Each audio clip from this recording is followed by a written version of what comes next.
right. Good Wednesday morning, everybody. This Wednesday is a First Alert weather day. It is. Why? Yeah. We got mainly the primary thing we're looking at here is the high heat and humidity. We have not had both at the same time for most of the summer. It seems when we've had the heat and the temperatures have gotten to 90, it's been a dry heat. We haven't had the humidity with it. Or when we've had the humidity, it's been like 83, 84 instead of getting into the 90s. Well, today we get to around 90. We'll do the same thing tomorrow, and then we also have dew points well into the 70s. That means high humidity. And the heat index for, I believe, the first time this summer is going to be widespread, potential to hit 100 degrees with the feels-like temperature. It might be the same thing tomorrow, too. We also have a few small chances for storms worked in that we're also watching in our First Alert forecast. So on my way in, I was looking... I was looking actually this way towards Grand Ledge, and it was pretty much like this, nice and clear. But when I looked towards East Lansing, it was very dark. But you're saying not enough to really expect storms anytime soon? So there's a couple system showers and storms. Those are off towards the north and east right now. Most of the activity's been staying up that way. It looked for a lot of last night and into this morning that we might get into some of that activity.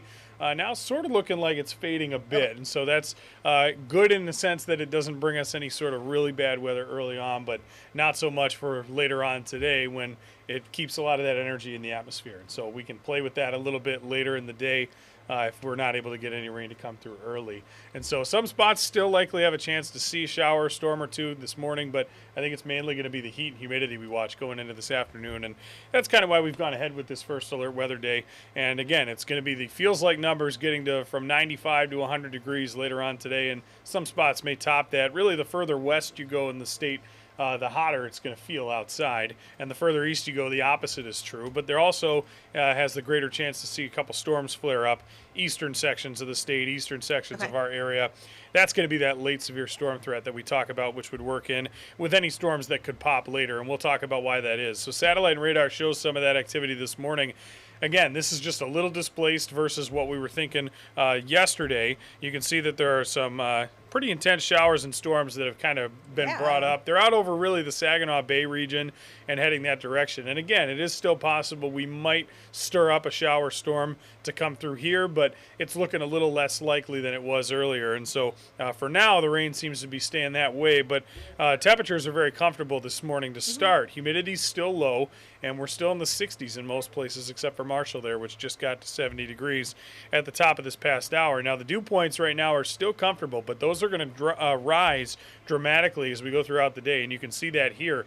These numbers come soaring up. They're well into the 70s, I think, and then that's going to be something that holds true headed out into the Thursday time frame as well. And so both hot and very humid the next 2 days here moving forward.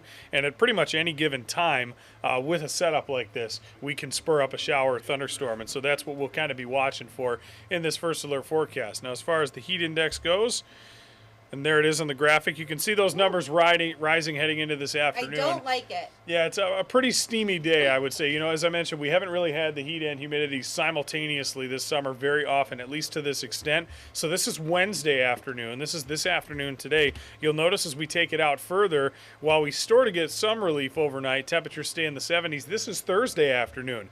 We're right back up kind of near similar numbers, and in fact eastern sections like Howell, Williamston, you get over east side of the area, they're going to be even hotter probably tomorrow than today, whereas west side may be a little cooler than today, but everybody feeling close to 100 degrees, get a good opportunity to do that. Now we do get some late week relief, that'll come in nicely. So you see here we go out into the Friday evening time frame at 5 p.m. And this looks much different from the next 2 days, feeling like the upper 70s. I think that's more comfortable for a lot of folks, and that's a lot closer to normal as well. So we also want to talk about the storm threat. Again, it's not as large as it was before, and it looks like the best chance to see storms is going to be further east. But here's the severe weather outlook. The light green is general thunderstorms for the west side of the state if anything flares up. In the green here, the dark green, marginal risk. That's for most of us here in mid-Michigan. From Lansing down to Jackson and a lot of us, you get more towards Flint and Metro Detroit, they're in the slight risk. Now that brings just a little bit of a higher likelihood of any storms that flare up, maybe reaching severe criteria, but I will say, the last 2 times that we had a tornado touchdown here in mid-Michigan this summer were during marginal risks, and that's what we're in here. Even though that's a lower category than the slight in yellow off to the right, we still want to be vigilant about that. And so the hour-by-hour breakdown, kind of shows you what we sort of expect heading into the late stages of the day. I think it's possible, again, still to see a shower storm yet. These will creep through, but you notice temperatures climb way up. They're well into the upper 80s to near 90 degrees.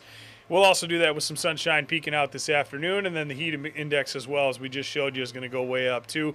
Down into the evening, still a chance at some point to spur shower or storm somewhere in the area, even heading into the overnight. That will hold true. And again, as we head into our Thursday, but you'll notice here we get back into some more heat and still have the humidity hanging around. By Thursday afternoon, we still are dealing with those hot conditions, and so it's going to be a tough 48 hours, especially for folks who don't have air conditioning.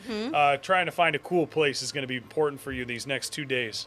We actually have a question about that. Joy wants to know if we know of any cooling centers for seniors and homeless. And I just talked to our digital executive producer, Sam. She's putting up a list this morning up with cooling centers, and we're going to make some calls to see what areas of Lansing and Jackson you can go to. Fantastic. Yeah, that's good info right there. And again, with temperatures like this, and humidity is going to be the key factor. Not only are we at 90 degrees probably the next 2 days, but we're also seeing very high humidity, unlike any we've seen this summer with it. It's not like we've never had this before in our state, so I'm not alerting you to something you've never seen or experienced before, but we just haven't had it this summer, and so it's not very refreshing. This is air you can wear, as we like to call it. It's the type of thing you step outside this afternoon, you might feel like if you had a sharp enough knife, you could cut a slice right out of that air because of how humid and juicy it is out there. Now, as we get into Friday, you'll notice here that relief.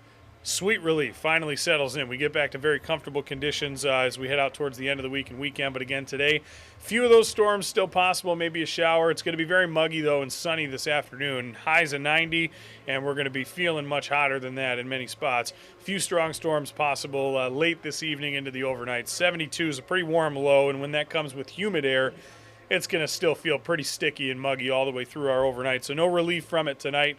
No relief from it tomorrow either. Still hot and humid. Might have a few storms, but I think a lot of Thursday ends up dry and sunny. Highs at 91, and we have similar humidity levels until a late day cold front sweeps in. Might even hold off till the overnight. And that'll bring us a bit of that relief as we head out towards the end of the forecast. So the 3-day here, again, first alert weather day today. It's mainly for the heat and humidity. We might have to reassess, look into Thursday as well. I was just going to ask about that. Yeah, that's something we debated yesterday. Our first alert weather team discussed that, and we decided to go through with today. It is possible this could expand into Thursday, so stay tuned for updates on that. Now, the storm threat for Thursday is lower than it would be for today, but it's still very hot and humid. And Friday finally gets us that relief at 80 degrees. But you'll notice that in the 10-day forecast, we really get some relief headed into the weekend. Now, Saturday, Sunday, they're still comfortable days. Much lower humidity, a north breeze, and a small shower chance early Saturday gives way to a very sunny and pleasant weekend. And even next week, we spend the whole week in the 70s, with lows in the 50s, and that's with a lot of dry weather, comfortable conditions as we round out August. And by the way, that's Friday, September 1st. At the end of this 10-day forecast. That's September right there. So we're getting towards that, and the change of season almost looks apparent a little bit as we head out into the weekend and beyond. I will note that the overnight lows Saturday, Sunday night in the low 50s, there might be a few places outside the towns that dip into the upper 40s. If that happens, it'll be the first time we've seen temperatures that cool since the early stages of June. So it's been a little while. Obviously, we don't expect 40s very often, if ever, in the summertime, and so that's not uncommon. But, just letting you know, we are going to be tapping into some of the cooler air with the north breeze, drier conditions as we head into the weekend. Again, heat and humidity next 48 hours. After that, we get back into some quieter, more comfortable conditions. So for those of you waiting for the fall-like weather to settle in, which I'm sure there are some at this point, it might be coming up pretty soon here. Now, we still have got into September, good amount of summer-like weather left, I think, but we're not getting any warmer anytime soon, I don't think. The averages have been going down. We're in the last dwindling couple days here where the average high is 80 degrees. It's going to be going into the 70s before the week is over and continuing to fall all the way through January. At least those averages are.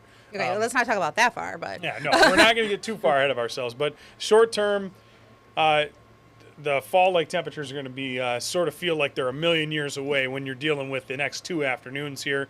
But the weekend brings relief, and we're looking forward to that as well. That's also good for those high school football games that are coming up. So. Yeah, well, and that's one of the keys here. We talk about tomorrow night. when we're seeing the humidity start to fade out here, eventually the numbers will cool off. Thursday's storm chance doesn't look that high, but it is something we're keeping an eye on. If there's thunder and lightning, obviously, with anything that would maybe come through Thursday evening, that would be something to discuss. Right now, it doesn't look like that's a lock or set in stone by any means. Thursday, even though it's very hot and humid with the heat index near 100 degrees at times in the afternoon, by the evening, that's the fortunate news. A lot of these high school games kick off at 7 p.m., and the games are continuing after the sun goes down. Of course, by that time, we'll be seeing a lot more relief, especially if this front blows through Thursday evening. We're just hopeful that that doesn't spur showers and storms. Right now, I'd say you're still okay, but if your parents of players or anything like that, make sure they're staying hydrated, because with these very humid conditions, those heat-related illnesses that you hear about on football fields or outdoor events, soccer, whatever, those are very prevalent in conditions like this in other states that see it more often than we do. And so we're really hoping here that it's not as big an issue by tomorrow night for the start of the high school football slate. And, of course, lots of folks looking forward to get into that season. This could end up, in all likelihood, probably being the hottest game you have all year. And so, just deal with that. Of course, maybe you'll want this weather back once we get into the late stages of the season and you're sitting there watching the games. But yeah, you're bundled up and as players, I think everyone's just going to be happy to be out there, but make sure folks are staying hydrated too, and yourselves in the stands if you are attending. We also, thanks to Sam for getting it up so quickly, we have a list of cooling centers in mid-Michigan that I just added in the comments on both Facebook and YouTube. It's also on our website. Perfect. And will be on our social media pages shortly, so you can check that out. It's broken down by area, so like Lansing, Jackson, what else do we have here? Grand Ledge. So you can check that out as well. Well, you're in for Darren today, obviously. I have been, yeah. I'm nearing the end of my shift here, but I am going to continue to keep a close eye on what we have going on both today and tomorrow. Darren will be back in the mornings tomorrow. We've got First Alert Meteorologist Colton Sikoracki standing nearby over there. He's going to be on at our 11 a.m. show. He's also going to be here doing some stuff during the day, and then you'll catch him on Studio 10 and First at 4. Later this evening, meteorologist Andy Provenzano holding down the fort with all his great experience dealing with plenty of hot summer days. And as I mentioned, Darren will be back tomorrow to cover what, who knows, could end up being another day we watch. Today, First Alert Weather Day. Tomorrow, could be as well. We're going to be releasing that pretty soon here, kind of coming together as a team, making a last-minute decision on what to go with that. Either way, know that both today and tomorrow going to be very hot and humid days across the state. You're going to want to stay cool, stay hydrated, and hopefully don't run into too many issues with any possible storms. And don't forget, you can always keep up to date with the First Alert Weather app. Yeah, that's great to do. Absolutely free in both Google Play or the App Store. All you got to do is search WILX Weather. We've got all the great information and features on that, continuing to update it frequently with your hour-by-hour forecasts, video hits, future and past radar, real-time traffic notifications, and all sorts of things, a whole lot more. We work very hard to make this the best weather app, not only in mid-Michigan, but anywhere, and it can track you anywhere if you allow it to do so. You plan on traveling up north for the weekend, heading out of state to visit somebody, or you're just lounging around town or going from one place to another. It helps. It's good to have in the palm of your hand, and we strive to make it the best we can be. So if there's anything you ever have to say or would like to suggest, please let us know. You can send us an email, WILX Weather, and you can also find us on social media, all sorts of platforms. We're happy to take those requests, even right here on our live feed, which you can chat with us on. I don't know of any place else, especially a news station in mid-Michigan, where you can live chat with the meteorologist live during a First Alert Weather Day, a severe weather incident, anything like that. Ask questions to the reporters, the anchors, and like I said, the meteorologists especially. So if you watch us live on Facebook or YouTube, you can chat with us and we can see it right here and we can pass that along just like we did with Joy's question. Yeah. Right. Well, I will let you get back to working on looking at tomorrow and the rest of the day today. Sure. Like you said, Colton will be here with Taylor at 2 o'clock and also on News 10 Today at 11. And then we'll be back here this afternoon with what we are working on for the rest of the day. Thanks for watching.